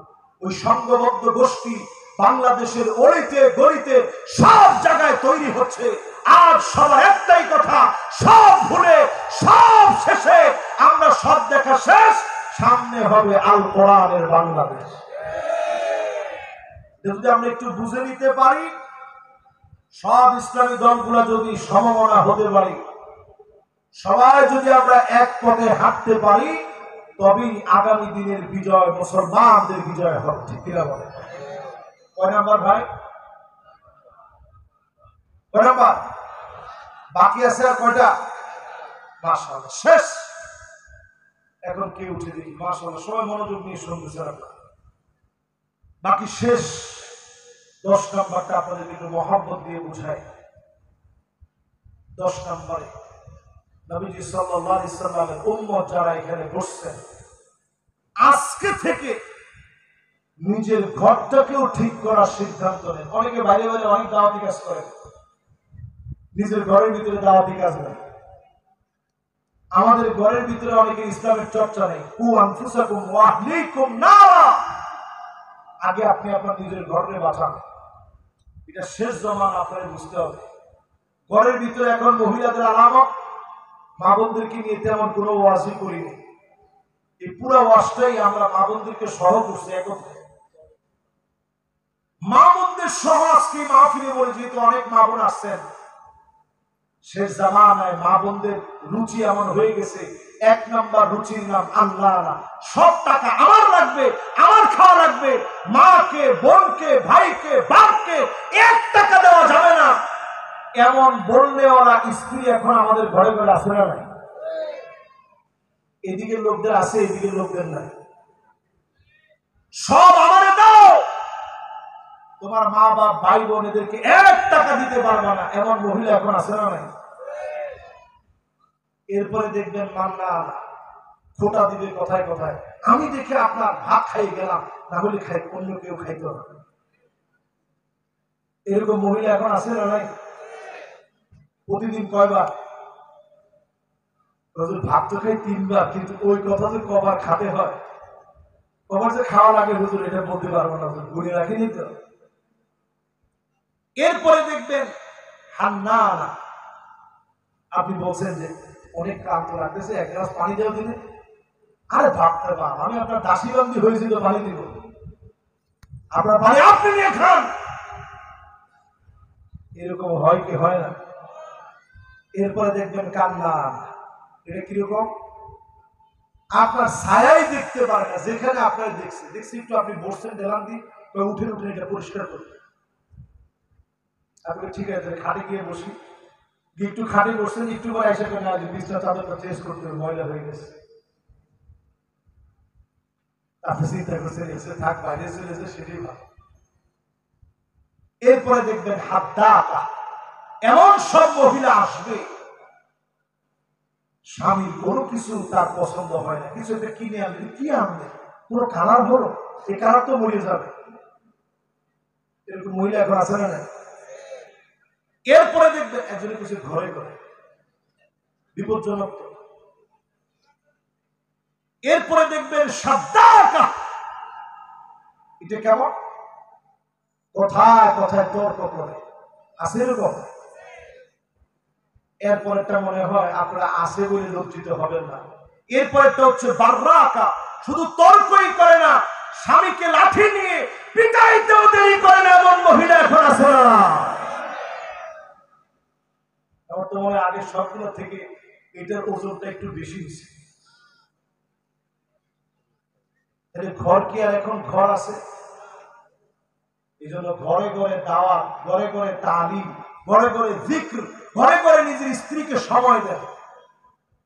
শুধু খালি রিপোর্ট ফর্মে পারিবারিক সময় দানের ভিতরে লেখছেন 1 বার 2 বার 3 বার 4 বার, এটা কি শুধু ফর্মালিটি বানাই না? ফর্মালিটি না বানায় বরং একবার যে বসছেন, আপনি বলেন আমার কি কি দোষ তোমার চোখে ধরা পড়ছে একটু বল। আল্লাহ নবী নিজে স্ত্রীদেরকে নিয়ে বসতেন, কি সাধারণ বিষয়? আল্লাহর হাবিব নিজে চোখের পানিগুলো মুছে দিতেন, নিজে আগে সালাম দিতেন, স্ত্রীদের কষ্টগুলা নিজে ভাগাভাগি করে নিতেন। তেমন কোনো খাবার নবীজি খাওয়াতে পারেন নাই, কিন্তু সুখ দিতে আল্লাহর হাবিব কম দেন নাই। আম্মা জানদেরকে নবীজি ভালোবাসা দিয়ে আপন করে নিলেন, নিজে আগে সালাম দিলেন। আল্লাহর নবী হওয়ার পরেও তিনি নিজে ঘরটা ঝাড়ু দিয়ে দিতেন, তরকারিগুলা মাঝে মাঝে কেটে দিতেন, পাশে দাঁড়ায় সময় দিতেন। অসুস্থ হয়ে গেলে চোখের পানি গুলা আদর করে নবীজি মুছে দিতেন। সূরা ইখলাস, সূরা ফালাক, সূরা নাস পড়ে ফু দিয়ে দিতেন। নবীজি পাশে বসে সান্ত্বনা দিতেন, স্ত্রীদেরকে ছোট ছোট নাম ধরে আদর করে করে ডাকতেন। আমরাও যদি ঘরে ঘরে দাওয়াত দেই, এই জমিনের দিন যিনি কায়েম করে দিবেন তিনি কে? আর যদি না করেন শেষ।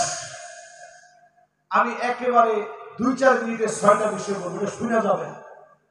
আর আমার জীবনের শেষ মাহফিল হবে, আপনার কথা মনে রাখবেন। যদি আগামী দিনে আপনার সিদ্ধান্ত নিতে ভুল করেন, 6টা শাস্তি আসতেছে বাংলাদেশ। ঠিক কইছে একজনে, সবাই কোন? 1 নাম্বার শাস্তি আল্লাহর নবী জানায় গেলেন, 1 নম্বরে যেটা হবে ইমারাতুস সুফাহা, নির্বোধরা ক্ষমতার মস্তরে বসবে, নির্বোধরা ক্ষমতা চালাবে।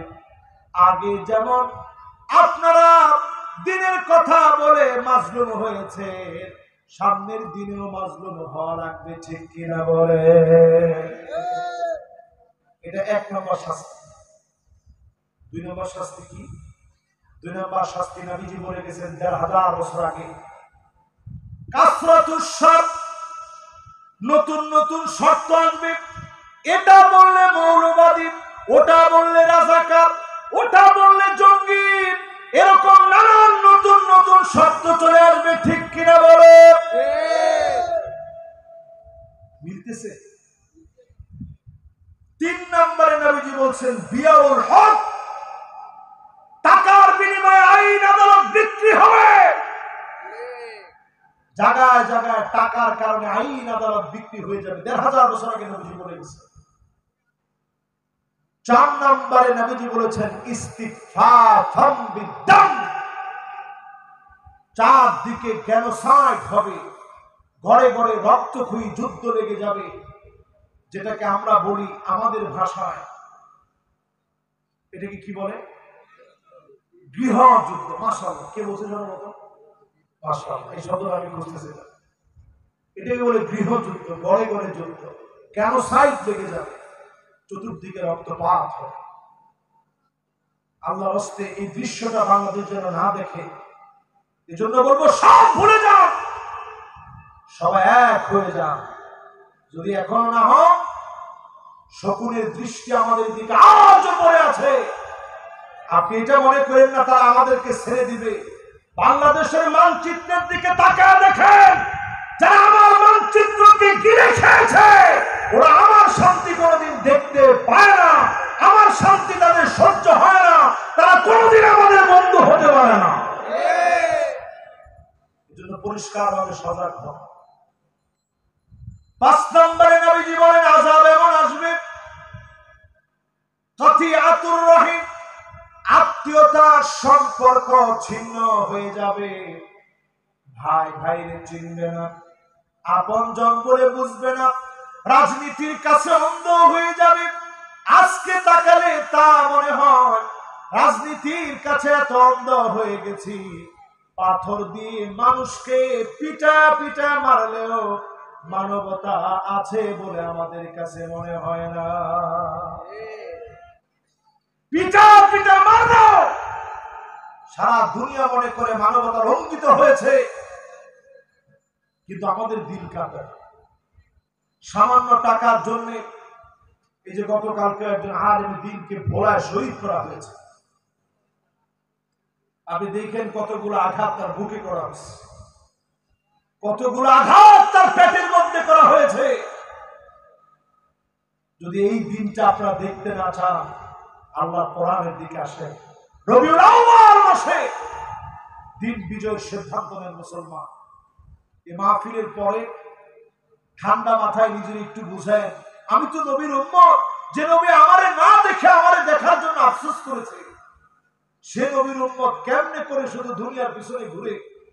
নবীজি বলছেন ওই লোকটার দিকে আল্লাহ পাক কিয়ামতের দিন তাকাবেন না, কথা বলবেন না, তার দিকে দয়া দেখাবেন না, যেই লোকটা রাজুলুন বায়আ রাজুলান লা ইউবাইউহু ইল্লা দুনিয়া, শুধুমাত্র দুনিয়ার জীবনে একজনের কাছে গিয়ে বলছে আজকে থেকে নেতা আপনার বায়াত নিলাম। উদ্দেশ্য হচ্ছে শুধু দুনিয়া। উদ্দেশ্য কি? ওয়া ইল্লা লাম ইয়াফি লাহু, সহিহ বুখারী হাদিস, সহিহ মুসলিমে আসে, যদি খালি বাজারের পট্টা দেওয়া না হয়, বাজার কমিটির কোন একটা পট চাইছিল, নেতা বলছে আরে না, এটা তো ধরে দেওয়া যাবে না, এটা অলরেডি বিক্রি হয়ে গিয়েছে। ঠিক আছে, বাজারের পট না দিলে রাস্তার পটটা দেন, রাস্তাটা খাইয়ে ফেল দেয়, রাস্তাও দেওয়া যাবে না, ওইটাও টেন্ডার বাজেট পাস হয়ে গিয়েছে। তাহলে একটা কাজ করেন, অটো রিক্সার দায়িত্বটা আমার দেই, আমার দিয়ে দেন, না ওটাও দেওয়া হয়ে গেছে। তাহলে ময়লার দায়িত্বটা আমার দেন, এই সিটি কর্পোরেশনের যে ময়লাগুলো আছে এগুলো আমার দায়িত্বে রাখে, এইটাও খাওয়ার দায়িত্ব দেওয়া হয়ে গেছে। তখন লোকটা হাতে আর চিন্তা করে, ওয়া ইল্লা লাম ইয়াফি লাহু, চিন্তা করে এতদিন স্লোগান দিছিল নেতা তোমার ভয় নাই, আমরা আছি লাখো, কত বড় পাম্প করতে আমাদের দেশে চলে, চিন্তা করে।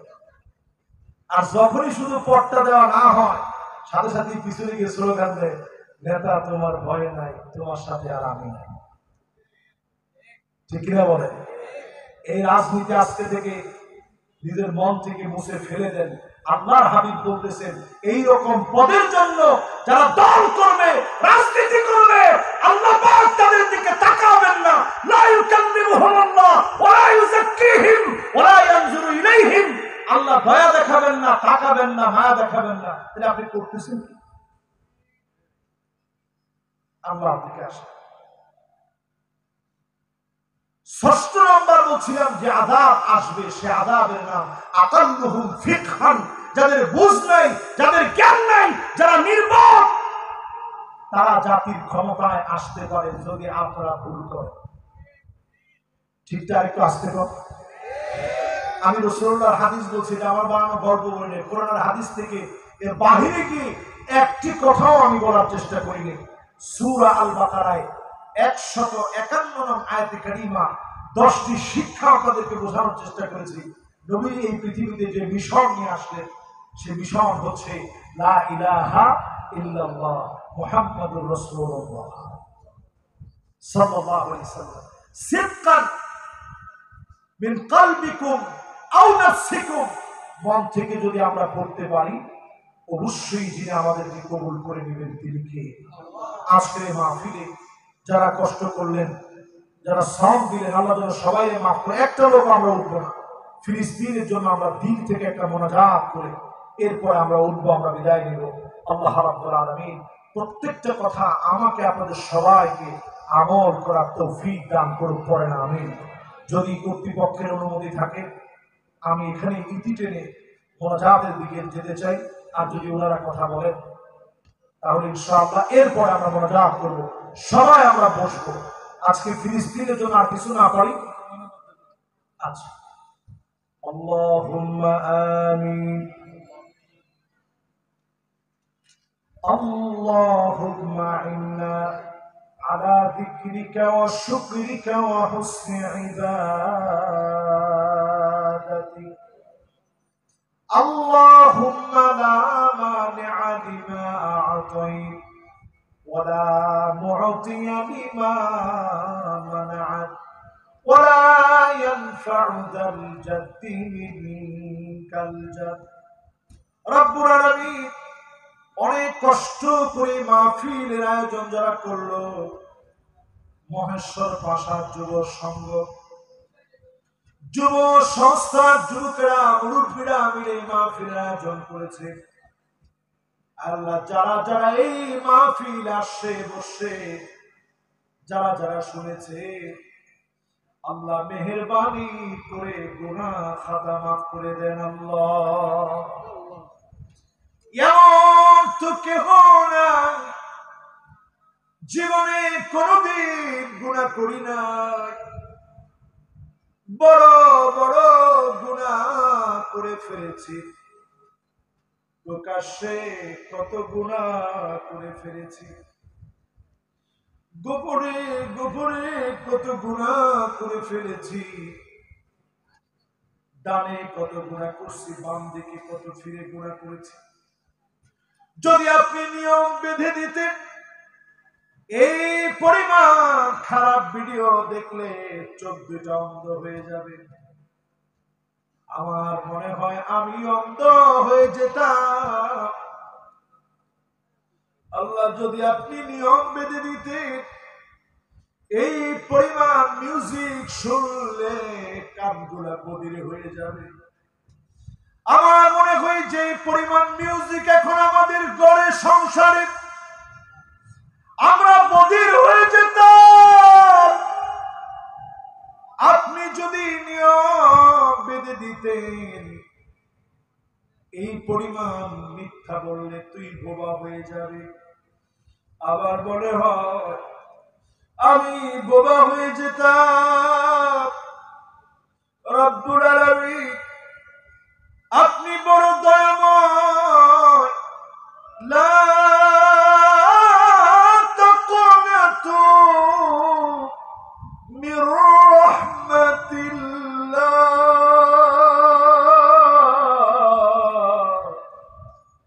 ইন্নাল্লাহা ইয়াগফিরুয-যুনুবা জামিআ।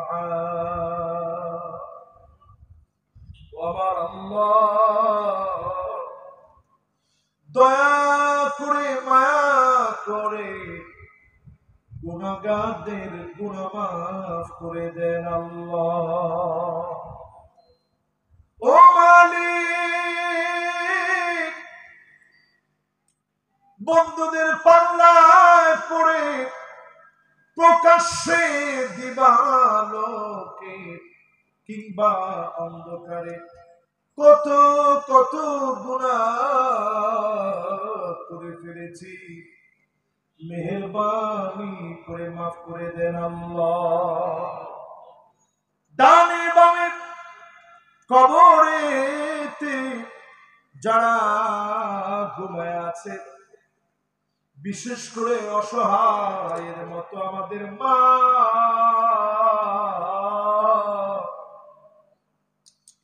অন্ধকার কবরে যার ঘুমায়, মায়ের কানের দুল সন্তান খুলে রেখেছে, মায়ের নাকের ফুল হাতের বালা গলার চেইন খুলে রেখেছে, দু চোখের সামনে মা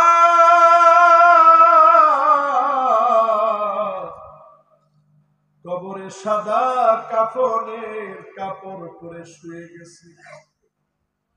সন্তান বলতে পারে না মা, ওঠো তোমারে ঘরে নিয়ে যায়। আয় আল্লাহ, মা জানে না ঘুরে ঘুরে মায়ের কথা মনে হয়, মেহেরবানি করে মায়ের জীবনের গুনাহ মাফ করে দেন আল্লাহ। জানি না মালিক কার কার না জানি আব্বা না, এখন আর কেউ ফোন দিয়ে বাড়ি আসার কথা বলে না, আদর করে কাছে ডেকে নেয় না, শরীর থেকে খাতা পড়ে গেলে সন্তানের শরীরে আর টেনে দেয় না, ফ্যানটা বেশি জোরে ঘুরলে সন্তানের ঠান্ডা লেগে যাবে, বাপ ঘুম থেকে উঠে সন্তানের ঘরে এসে দেখে বাজার থেকে বাজার এনে সন্তানের হাতে দেয় না, হাতে ব্যথা লাগবে। এমন বাপ জানে না মেহেরবানি করে বাবার কবর জান্নাতের টুকরা বাগান বানা। রব্বিরহামহুমা কামা রব্বায়ানি সগীরা, রব্বিরহামহুমা কামা রব্বায়ানি সগীরা। আমার মালিক, এদেশে লোকেরা আপনারই বড় মহব্বত করে, বড় ভালোবাসে, নিঃসন্দেহে আল্লাহ আপনি আমাদেরকে ভালোবাসেন। এদেশের কল্যাণে, এদেশের মানুষের ভাগ্য পরিবর্তনে, আদালত প্রতিষ্ঠা হওয়ার ক্ষেত্রে যোগ্য নেতৃত্ব আমার দেশে মালিক আপনি দান করে দিন আল্লাহ রব্বুল আলামিন। এই মাটিতে যারা শহীদ হলো, যারা রক্ত দিল, অকপটে ফাঁসির দড়িতে যারা গেল, আল্লাহ এই কোরবানি কবুল করে দিনকে বিজয় করে দেন আল্লাহ। আয় আল্লাহ, ফিলিস্তিনের মুসলমানেরা বড় মাজলুম, পেটগুলা পিঠের সাথে লেগে গেছে, ছোট ছোট বাচ্চা কঙ্কাল সার হয়ে গেছে। এমন বাচ্চা দেখলাম হাউ মাউ করে কাঁদতে আর বলে, আল্লাহ আপনার কাছে আমারে নিয়ে নেন, জান্নাতে তো রিজিকের কোনো অভাব নাই। ও মালিক, আমরা অনেক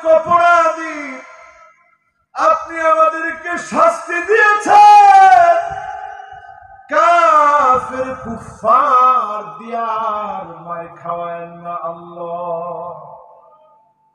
রব্বুল আলামিন সুজলা সুফলা সোনার এই বাংলাদেশে কোরআনুল কারীমের রাজ কায়েম করে দেন আল্লাহ।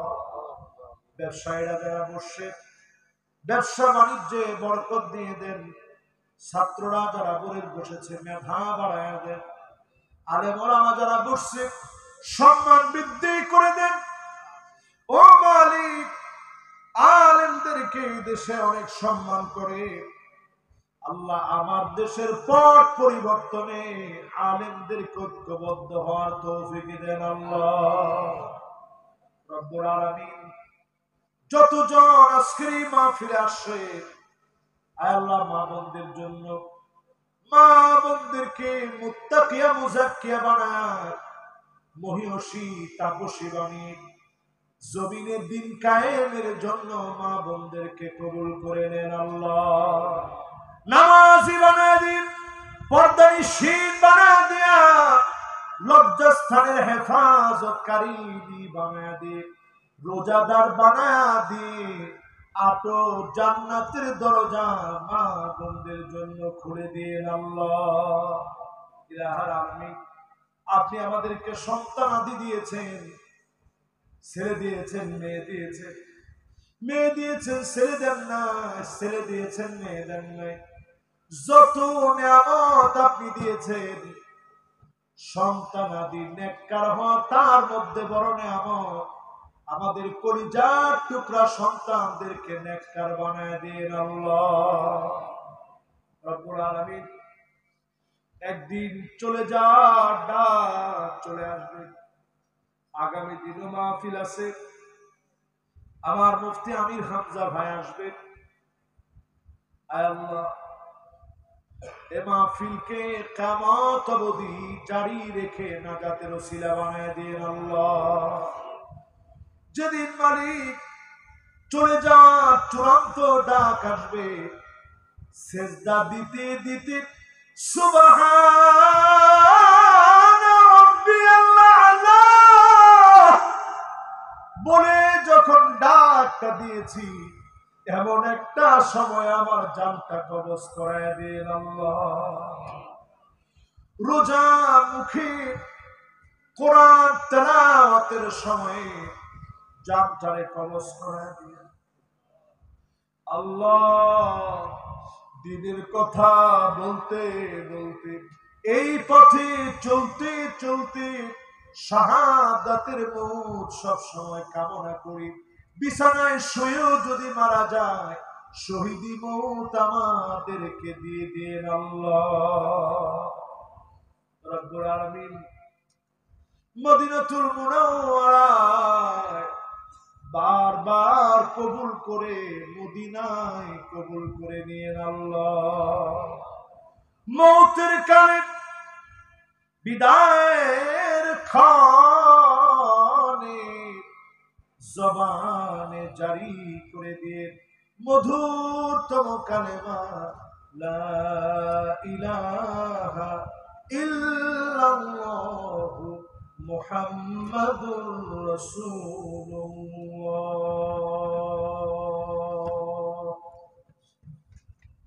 আসসালামু আলাইকুম ওয়া রাহমাতুল্লাহ।